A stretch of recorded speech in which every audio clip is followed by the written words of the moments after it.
Kozhikode medical college അധ്യാപക വിഭാഗത്തിലെ കെട്ടിടത്തിൽ തീപിടുത്തമുണ്ടായി. ഫയർഫോഴ്സ് എത്തി തീ അണച്ചു. രോഗികളെ മുഴുവൻ ഈ കെട്ടിടത്തിൽ നിന്ന് ഒഴിപ്പിച്ചു എന്നാണ് മനസ്സിലാക്കുന്നത്. ഷോർട്ട് സർക്യൂട്ടാണ് അപകടത്തിന് കാരണമെന്നാണ് പ്രാഥമികമായി ലഭിച്ച വിവരം. ആളപായമോ മറ്റ് അപകടങ്ങൾ ഉണ്ടായതായി റിപ്പോർട്ടില്ല. UPE സൂക്ഷിച്ച റൂമിൽ നിന്നാണ് തീ പടർന്നതെന്നാണ് ഇപ്പോൾ കരുതുന്നത്. അഗ്നിരക്ഷാസേനയും പോലീസും തീ അണയ്ക്കാൻ ശ്രമം നടത്തി. ആ ശ്രമം വിജയിച്ചു എന്നാണ് നമുക്ക് മനസ്സിലാക്കാൻ കഴിയുന്നത്.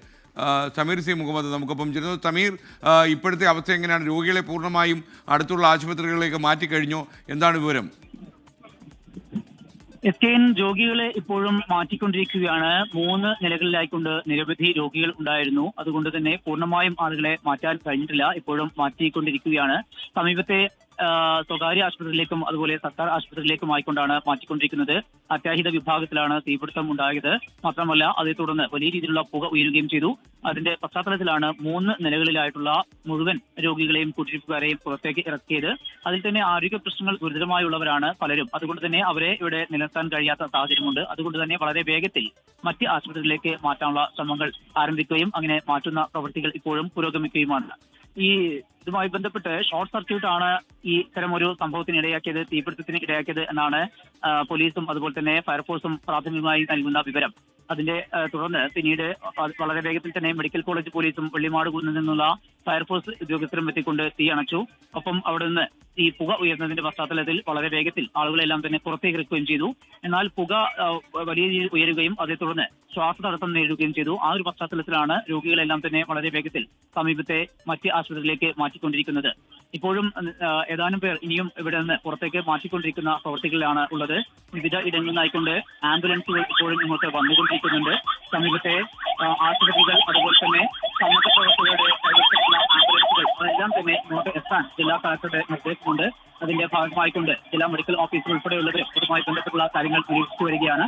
എല്ലാ അർത്ഥത്തിലുമുള്ള സുരക്ഷാ സംവിധാനങ്ങൾ ഏർപ്പെടുത്തിക്കൊണ്ട് ആവശ്യമായിട്ടുള്ള എല്ലാ സുരക്ഷാ പ്രവർത്തനങ്ങളും മുൻകരുതലുകളും സ്വീകരിച്ചുകൊണ്ട് മുന്നോട്ട് പോകണമെന്നുള്ള നിർദ്ദേശം നൽകിയിട്ടുണ്ട്. അതിന്റെ ഭാഗമായിക്കൊണ്ട് ആവശ്യമെങ്കിൽ കൂടുതൽ സഹായങ്ങൾ, അതായത് പോലീസിന്റെയും അതുപോലെ തന്നെ ആശുപത്രി അധികൃതരുടെയൊക്കെ സഹായങ്ങൾ ആവശ്യമെങ്കിൽ അതുമായി ബന്ധപ്പെട്ട കാര്യങ്ങൾ ചെയ്യാനും ജില്ലാ കളക്ടറും അതുപോലെ തന്നെ മെഡിക്കൽ ഓഫീസറും നിർദ്ദേശം നൽകിയിട്ടുണ്ട്. എന്തായാലും വലിയൊരു ആശങ്കപ്പെടുത്തുന്ന സംഭവം തന്നെയാണ് ഉണ്ടായിട്ടുള്ളത്. തീപിടുത്തം അണയ്ക്കാൻ കഴിഞ്ഞു, പക്ഷേ ഏറെ നേരമായിക്കൊണ്ട് അതിന്റെ പുക നിലനിൽക്കുന്നു. അത് വലിയ ശ്വാസ തടസ്സം ഉൾപ്പെടെയുള്ള ആരോഗ്യ പ്രശ്നങ്ങൾ ഉണ്ടാക്കിയിട്ടുമുണ്ട്. ഏതായാലും ഇപ്പോഴും വലിയ രീതിയിൽ ആളുകൾ ആശങ്കയിലാണ്. ഏതാനും ആളുകളൊക്കെ ഇവിടുന്ന് മാറ്റിയിട്ടുണ്ട്. പക്ഷേ എത്രമാത്രം ആളുകളെ മാറ്റിയെന്നും എവിടെയൊക്കെയാണ് മാറ്റിയത് എന്നുൾപ്പെടെയുള്ള കാര്യങ്ങളും ഒരു കൃത്യമായിട്ടുള്ള വിവരങ്ങൾ ലഭ്യമാകുന്നതേ ഉള്ളൂ. അത്തരം വിവരങ്ങൾ എടുക്കാൻ പോലീസിനോ അല്ലെങ്കിൽ ആശുപത്രി അധികൃതർക്കോ കഴിഞ്ഞിട്ടില്ല. കാരണം അത്രയേറെ രോഗികൾ ഉണ്ടായിരുന്നു. വളരെ പെട്ടെന്നാണ് ഇത്തരം ഒരു അപകടം ഉണ്ടാവുകയും തുടർന്ന് രോഗികളെ ഇവിടുന്ന് ഒഴിപ്പിക്കേണ്ടി വരികയും ചെയ്തത്. ഇപ്പോഴും രോഗികളെ ഇവിടുന്ന് മാറ്റുന്ന പ്രവൃത്തികൾ പുരോഗമിക്കുകയാണ്. തീ വളരെ വേഗത്തിൽ അണക്കാൻ കഴിഞ്ഞു എന്നുള്ളത് വലിയ ഒരു ദുരന്തം ഒഴിവാക്കി എന്നുള്ളത് ആശ്വാസം നൽകുന്നു. ഇതിന്റെ ഈ ഷോർട്ട് സർക്യൂട്ടാണ് എന്നതോടൊപ്പം തന്നെ മറ്റു പ്രധാനപ്പെട്ട കാര്യം, അവിടെ ഓക്സിജൻ സിലിണ്ടറുകൾ ഉൾപ്പെടെ ഉണ്ടായിരുന്നു. അതാണ് വളരെ വേഗത്തിൽ ഈ ഗ്യാസ് ഈ വിധത്തിൽ വാതകം പൂർണ്ണമായും. സമീർ, അവിടെ ഇപ്പോൾ വൈദ്യുതി ഉണ്ടോ? വൈദ്യുതി പുനഃസ്ഥാപിക്കാൻ കഴിഞ്ഞു? അവിടുത്തെ UPHൽ പ്രശ്നം ഉണ്ടായതാണ് ഇതിനൊക്കെ കാരണമെന്നാണല്ലോ ഇപ്പോൾ പറഞ്ഞു കേൾക്കുന്നത്. SKN ഇപ്പോൾ കാഷ്വാലിറ്റി ബ്ലോക്കിലെ വൈദ്യുതി പുനഃസ്ഥാപിച്ചിട്ടില്ല. അത് ഒരുപക്ഷെ ഈ ഷോർട്ട് സർക്യൂട്ടാണ് എങ്കിൽ ഇനിയും വലിയ അപകടത്തിലേക്ക് വഴിവെക്കാനുള്ള സാധ്യത നിലനിൽക്കുന്നു. അത്തരമൊരു പശ്ചാത്തലത്തിൽ ഈ കാഷ്വാലിറ്റി ബ്ലോക്കിലെ പൂർണ്ണമായും ഇപ്പോഴും വൈദ്യുതി ബന്ധം വിച്ഛേദിച്ചിരിക്കുകയാണ്. അതിന്റെ പരിശോധനകൾ പൂർത്തീകരിച്ച ശേഷം അത്തരം നടപടിയിലേക്ക് വൈദ്യുതി കണക്ഷൻ നൽകുന്നതുമായി ബന്ധപ്പെട്ട് പിന്നീട് പരിഗണിക്കാം എന്ന കാര്യമാണ് പോലീസും ഫയർഫോഴ്സും പറയുന്നത്. മറ്റേ തരത്തിൽ വൈദ്യുതി കൊടുത്തു കഴിഞ്ഞാൽ ഒരുപക്ഷെ ഷോർട്ട് സർക്യൂട്ട് ആണ് എങ്കിൽ അത് ഇനിയും അപകടത്തിന് സാധ്യതയുണ്ട്. അത്തരം ഒരു സാഹചര്യം ഒഴിവാക്കുക എന്ന ലക്ഷ്യത്തോടു കൂടെയാണ് ഇപ്പോൾ ഇതിന്റെ പൂർണ്ണമായും കാഷ്വാലിറ്റി ബ്ലോക്കിലെ ഉള്ള വൈദ്യുതി ബന്ധം പൂർണ്ണമായും വിച്ഛേദിച്ചിരിക്കുന്നത്. ഇപ്പോൾ പോലീസ് ഉദ്യോഗസ്ഥരും അതുപോലെ ഫയർഫോഴ്സും ഒക്കെ മറ്റ് ലൈറ്റ് സംവിധാനങ്ങൾ ഉപയോഗിച്ചുകൊണ്ട് മറ്റ് വെളിച്ചം ഉപയോഗിച്ചുകൊണ്ടാണ് അവിടുത്തെ പുക ഇപ്പോഴും പുറത്തേക്ക് മാറ്റിക്കൊണ്ടിരിക്കുന്നത്. അതിന് ഫയർഫോഴ്സ് ഉദ്യോഗസ്ഥരാണ് പ്രധാനമായും ശ്രമിച്ചുകൊണ്ടിരിക്കുന്നത്. ഈ 3 നില കെട്ടിടങ്ങളിലേക്കും ഇതിന്റെ പുക വലിയ രീതിയിൽ ഉയർന്നിട്ടുണ്ട്, സമീപത്തേക്കും വ്യാപിച്ചിട്ടുണ്ട്. അത്തരം ഒരു സാഹചര്യത്തിൽ അത് ഇവാക്യുവേറ്റ് ചെയ്യാനുള്ള ശ്രമങ്ങളാണ് ഫയർഫോഴ്സ് ഉദ്യോഗസ്ഥരുടെ ഭാഗത്ത് നിന്ന് ഉണ്ടായിക്കൊണ്ടിരിക്കുന്നത്.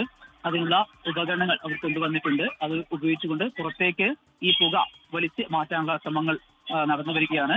രോഗികളെ ഇപ്പോഴും സമീപത്തുള്ള മറ്റ് ആശുപത്രിയിലേക്ക് മാറ്റുന്ന പ്രവർത്തനങ്ങൾ പുരോഗമിക്കുകയുമാണ്.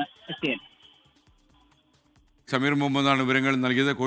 കോഴിക്കോട് മെഡിക്കൽ കോളേജ് ആശുപത്രിയുടെ കാഷ്വാലിറ്റിയിൽ തീപിടുത്തമുണ്ടായി, രോഗികളെ ഒഴിപ്പിച്ചു, ഫയർഫോഴ്സ് എത്തി തീ അണച്ചു.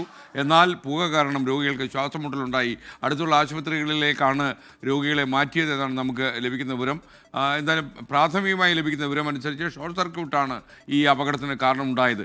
ഇപ്പോഴും കാഷ്വാലിറ്റിയിൽ വൈദ്യുതി ഇല്ല എന്നാണ് നമുക്ക് മനസ്സിലാക്കാൻ കഴിയുന്ന. ഇരുട്ടിലാണ് കോഴിക്കോട് മെഡിക്കൽ കോളേജിലെ കാഷ്വാലിറ്റി ഇപ്പോൾ പ്രവർത്തിക്കുന്നത് എന്നാണ് നമുക്ക് മനസ്സിലാക്കുന്നത്. UPS സൂക്ഷിച്ച റൂമിൽ നിന്നാണ് ഈ തീ പടർന്നതെന്ന് ആണ് ആദ്യം ലഭിക്കുന്ന വിവരം.